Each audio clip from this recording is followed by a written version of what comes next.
Mae 2020 wedi bod yn flwyddyn anodd i lawer. Ac yn enwedig i bobl yn Rhondda Cynon Taff. Mae chwaraeon wedi cael ei effeithio'n synweddol. Ac mae sbel i fynd. Nes y bydd chwaraeon a gweithgarach cyfforol yn dychwelyd i'r drefn arferol. Yn ystod y cyfyngiadau symud. Rydyn ni wedi gweld llawer o pobl yn cadw'n heini. Ac mae clybiau a sefydliadau wedi dod o hyd i ffyrdd arloesol o ymgysylltu â'i cymunedau. Hoffwn ni sicrhau bod lefelau o weithgarwch yn parhau i fod yn uchel pan fydd bywyd yn mynd yn brysur unwaith eto.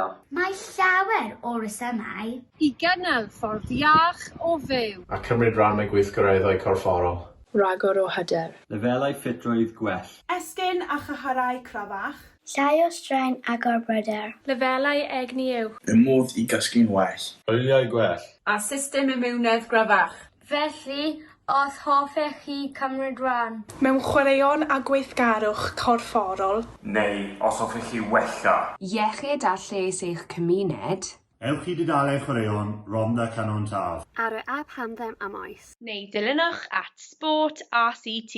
Ar Facebook, Twitter ac Instagram. I gael llawer o gymorth a chyngor. Mae modd i chi ddod o hyd i llwybrau cerdded a rhedeg, clybiau, cyfleoedd a gweithgareddau. I bawb o bob oedran a gallu. Byddwch yn fwy egniol yn amlach.